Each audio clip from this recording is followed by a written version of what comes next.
This podcast is sponsored by AXA Farm Insurance. AXA offers tailored cover to fit your unique needs, whether it's public liability or protection for your family home, outbuildings or farm vehicles.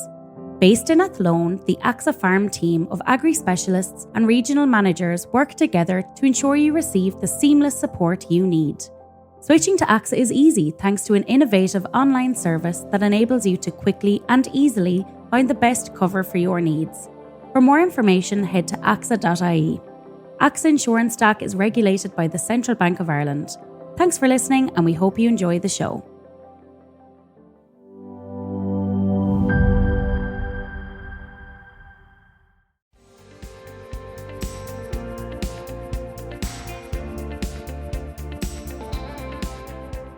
Hello and welcome to the Farming Week, the podcast brought to you by Agriland and AXA, keeping you up to date with all the latest in Irish agriculture.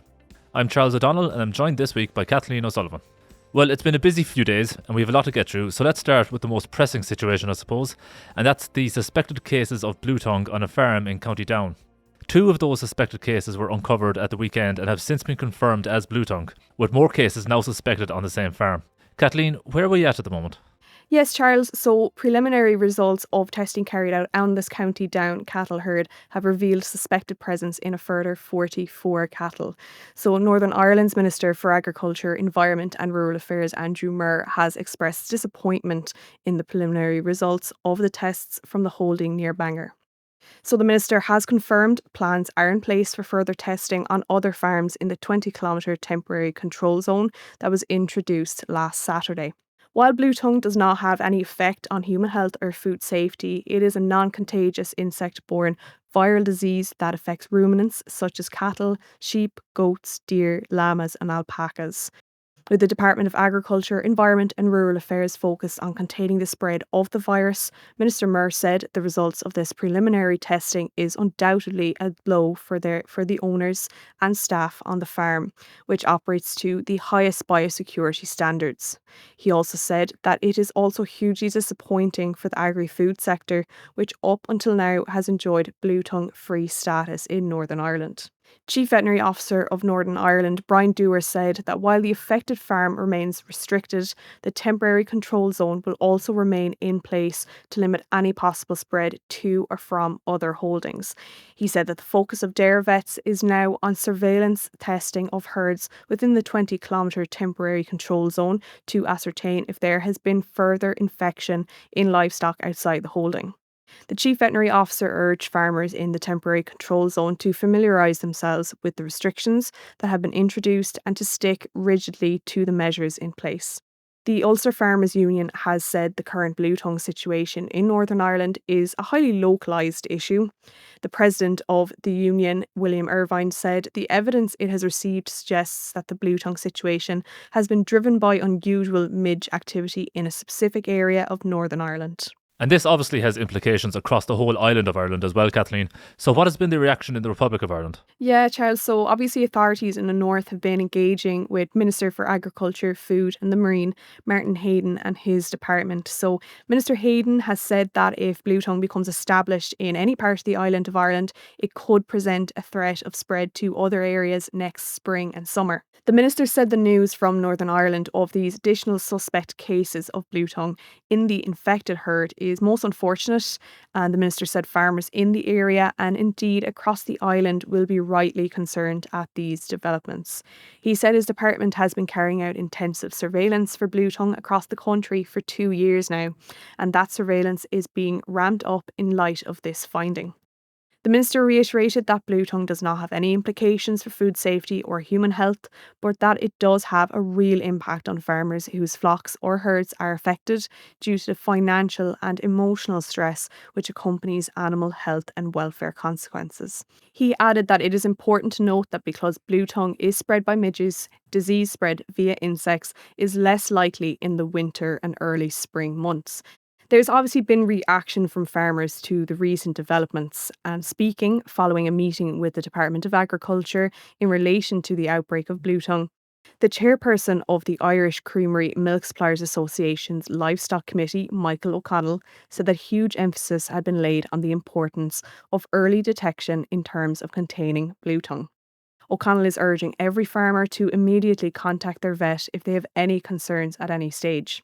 He said that in the event of Bluetongue reaching the Republic of Ireland at some stage, the government, along with farmers and other stakeholders, must do everything possible to minimise its impact on the national herd and flock and the individual farmers concerned. He said that effort must address the availability of vaccine. The Irish Cattle and Sheep Farmers Association's Animal Health and Welfare Chair, John Barron, has said that whether suspected cases were confirmed or not, this situation is a wake-up call. We're going to stay on animal health now and briefly bring you an update on the bird flu situation. There was a further outbreak confirmed recently, Kathleen, wasn't there? Yeah, so the Department of Agriculture, Food and the Marine has this week confirmed that a new outbreak of bird flu has been identified in a turkey flock in County Cavan. So this brings the number to 5 of confirmed outbreaks of the highly pathogenic avian influenza in Ireland. In November, there were confirmed outbreaks of bird flu in County Laois, County Monaghan, County Meath and in County Carlow. So from November 10th, an order has been in place for all poultry and captive birds to be confined in a secure building to which wild birds cannot gain access. So according to the department, an estimated 80,000 turkeys have been culled on commercial premises because of bird flu outbreaks. Minister for Agriculture Martin Hayden recently outlined that his department has been implementing disease control and eradication measures in line with the EU animal health law provisions and national legislation. He said this includes the placing of 3-kilometre radius protection zones and 10-kilometre radius surveillance zones around each holding where an outbreak has been confirmed and implementing surveillance and disease control measures within these zones. According to Minister Hayden, bird flu has been circulating in wild birds throughout the country during 2025, and this is the primary risk of infection to poultry and captive bird flocks. So he has urged flock owners to remain vigilant of any signs of the disease and report any suspicion to their local regional vet office immediately. Well, if you were listening to the Farming Week or reading Agriland last week, you will have heard that the European Commission will propose that Ireland's nitrates derogation be extended for 3 years.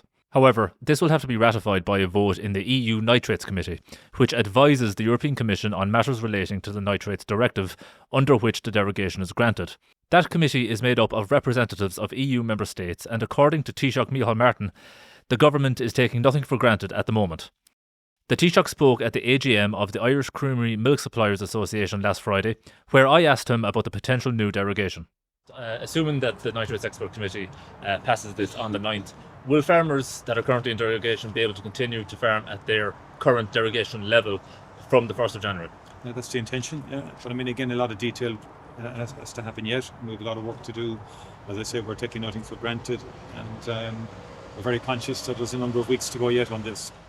So Kathleen, before we get into the developments on the derogation this week, can you take us up to speed on what happened at the end of last week? Yes, Charles. So EU Environment Commissioner Jessica Roswell confirmed late last week that the European Commission had submitted a draft proposal to the EU Nitrates Committee to extend the Irish nitrates derogation. She said that it was now up to member states to agree to this before the Commission can formally adopt the proposal. Minister for Agriculture Martin Hayden was at the ICMSA's AGM last Friday, and he kept his cards close to his chest on the conditions for a proposed new nitrates derogation. And here is the Minister speaking to Agriland at the AGM last week. So look, we're in a process here that isn't completed yet. The next stage of this process is that the Technical Committee in Brussels for Nitrates meets on the 9th of December. What I was able to confirm this week is that Commissioner Roswell has agreed, after really lengthy negotiations with her, to a set of proposals that I could agree to, that I think is the best possible outcome we can get for farming and for our agriculture sector and for water quality and for our environment and our habitats as well. And that's a proposal that has gone to that committee. And what I can say is that involves an extension of our derogation for 3 years, subject to certain conditionality. I will be able to be more open with people on that conditionality after the 9th of December, and even obviously I have to brief Cabinet colleagues, which I haven't got to do yet, on that measure. This has been a really sensitive process. It's been a lengthy process. It's been one that I've had opportunities to make an agreement earlier that I wasn't willing to do because the conditionality wasn't something that I was willing to accept. So Kathleen, there were further developments this week. Can you take us through that? Yes, so the Minister briefed farm organisations and sectoral representatives on the details of the proposed derogation conditions on Wednesday. Agriland understands that Ireland may have to deliver a reduction in chemical nitrogen allowance of 5% and introduce increased buffer zones in specific areas to secure an extension of the nitrates derogation. Earlier this year, the European Commission had also written to the Irish government seeking assurances that Ireland had to demonstrate compliance with the Habitats Directive in relation to any nitrates derogation. There are 600 sites in Ireland designated under the Habitats Directive and the Birds Directive. Sites range in size from 1 hectare up to 76,000 hectares. If Ireland were to secure further nitrates derogation, it would be for a period of 3 years, and it is understood that this would be subject to Ireland meeting the necessary assessments under the Habitats Directive. Agriland also understands that the European Commission wants to see increased buffer zones introduced in specific catchment areas for derogation farmers only, in order for Ireland to secure a new derogation. These catchments are believed to include Barrow, Nore, Slaney and Blackwater, but new conditions would not come in until 2028 to allow time for farmers to make the necessary preparations in advance. Irish dairy farmers are now anxiously awaiting the outcome of that crucial vote on the nitrates derogation by the EU's Nitrates Committee, which is scheduled for December 9th, so nothing is guaranteed until that vote takes place. We have had reaction to all of this, and that includes from Independent Ireland MEP Kieran Mullooly, who has said that the latest information emerging on Ireland's nitrates derogation places Ireland on an unfair and ineffective form of environmental parole. Mullooly said that from what we are hearing, the conditions proposed for extending the derogation from January 1st would be extremely stringent, he said, effectively placing Irish farmers on an environmental leash, the MEP warned. Mullooly said that the approach being considered would be much too high a price to pay for rural Ireland's key economic driver, he said. We'll move on now, and in the last week, payments were announced for a number of farm schemes, as is typically the case for this time of year. Kathleen, can you give us the rundown on those? Yeah, it's been a busy week for that, Charles. So, balancing payments under the 2025 Basic Income Support for Sustainability, Complementary Redistribution Income Support for Sustainability, and Areas of Natural Constraints schemes have begun this week. Payments under the Complementary Income Support for Young Farmers also commenced this week. The commencement of the Basic Income Support for Sustainability and Complementary Redistribution Income Support for Sustainability balancing payments will bring the total paid, including the support for young farmers, to 819 million, with over 116,000 farmers now in receipt of a payment under this scheme. This means that 281 million is issuing to farmers in the form of a balancing payment, with 98.4% of eligible applicants now in receipt of a payment under this scheme. Payments totalling 37 million have also issued to 96,000 farmers under the Areas of Natural Constraints scheme, bringing the total paid to 241 million, with over 99% of eligible applicants now in receipt of a payment under this scheme. Now, other scheme payments also began this week, including over 28 million in payments under the Beef Welfare Scheme 2025. Payments have begun issuing to over 24,000 participating farmers, supporting over 450,000 calves, the Department of Agriculture confirmed.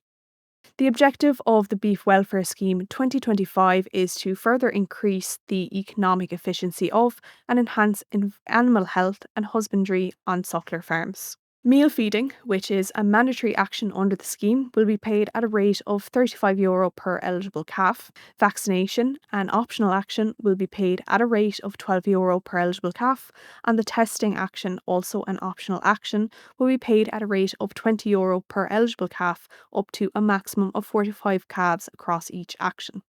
So farmers who select and complete all scheme actions will be paid €67 per calf, subject to a maximum overall payment of €3,015.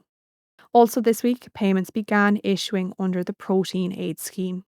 This scheme was introduced to provide support to tillage farmers in establishing nitrogen-fixing crops, which are of a huge environmental benefit, in addition to reducing the dependency on imported protein for use in animal feeds.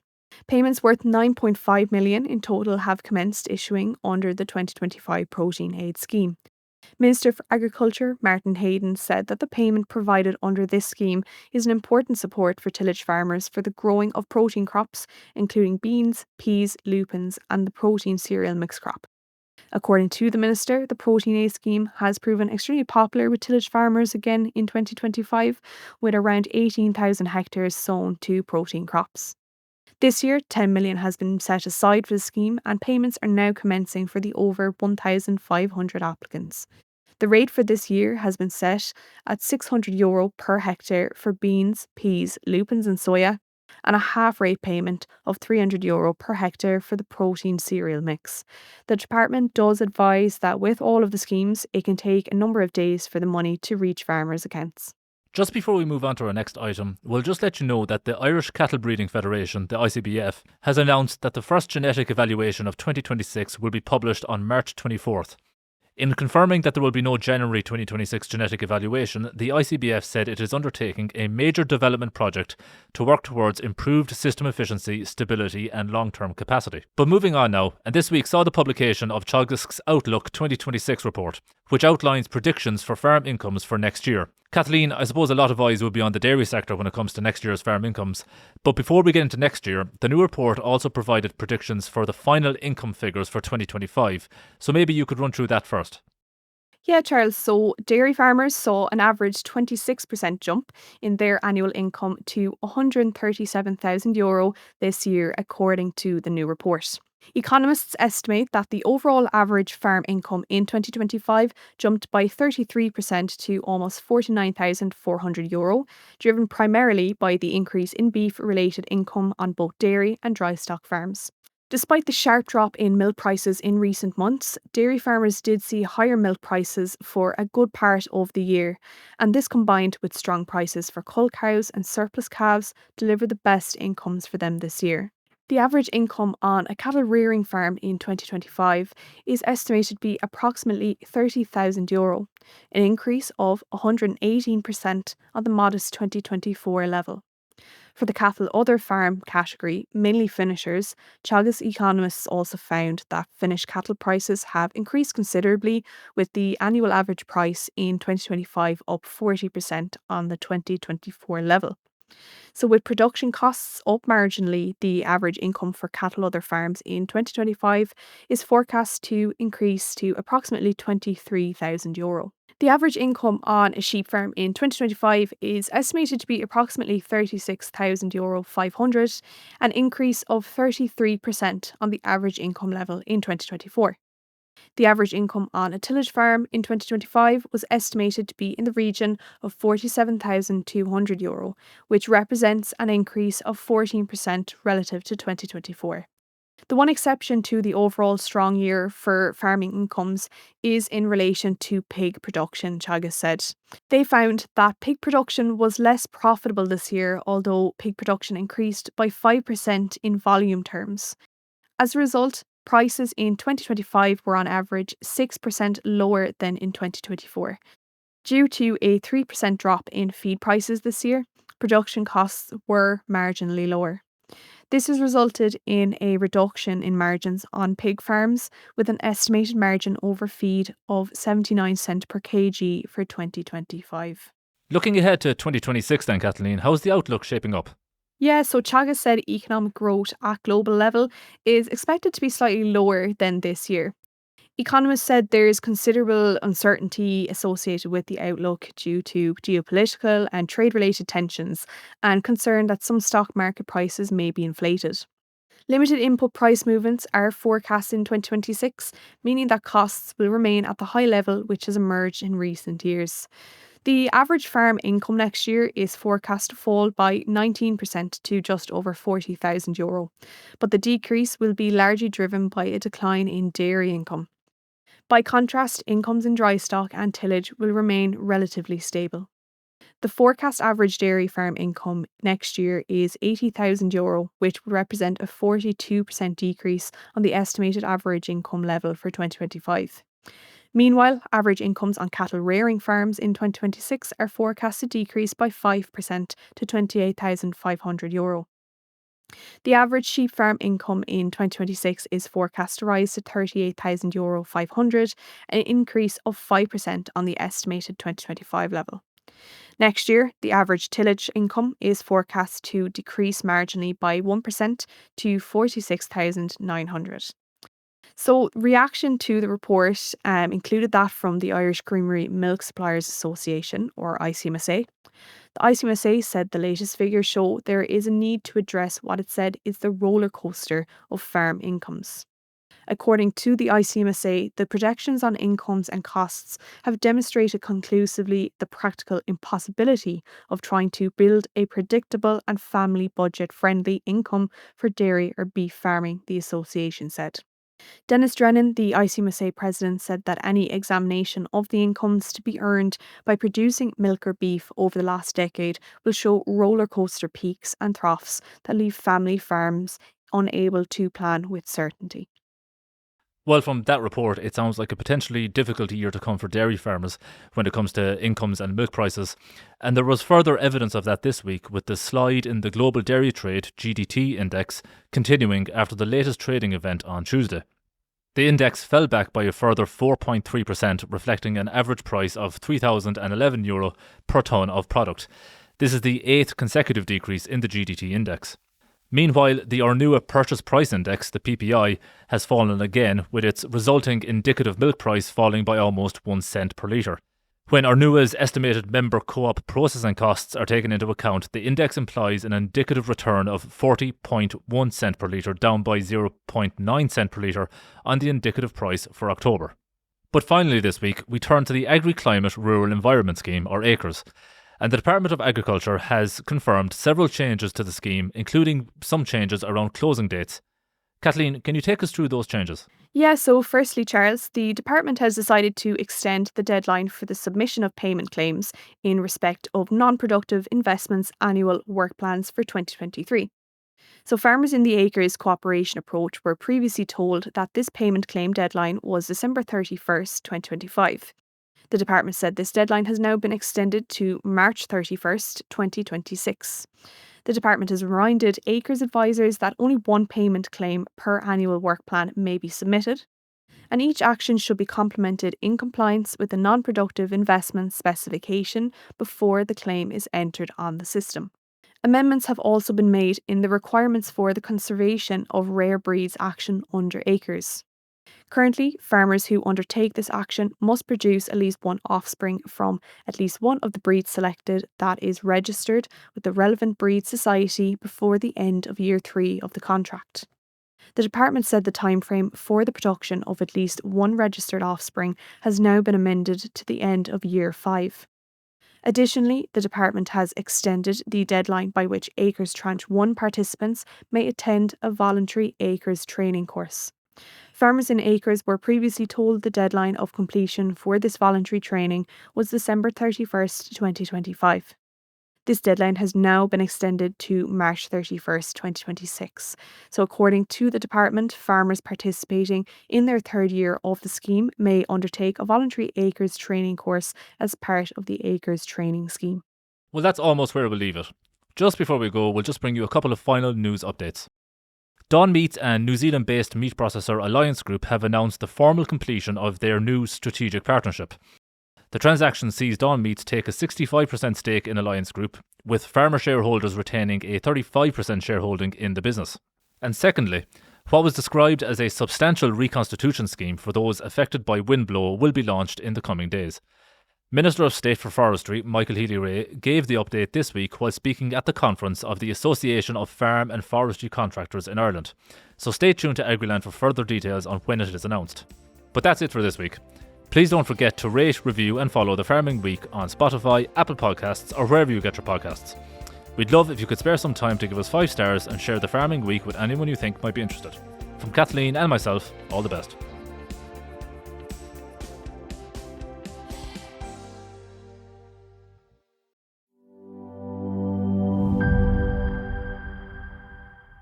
This podcast is sponsored by AXA Farm Insurance. AXA offers tailored cover to fit your unique needs, whether it's public liability or protection for your family home, outbuildings or farm vehicles. Based in Athlone, the AXA Farm team of agri-specialists and regional managers work together to ensure you receive the seamless support you need. Switching to AXA is easy thanks to an innovative online service that enables you to quickly and easily find the best cover for your needs. For more information, head to AXA.ie. AXA Insurance Stack is regulated by the Central Bank of Ireland.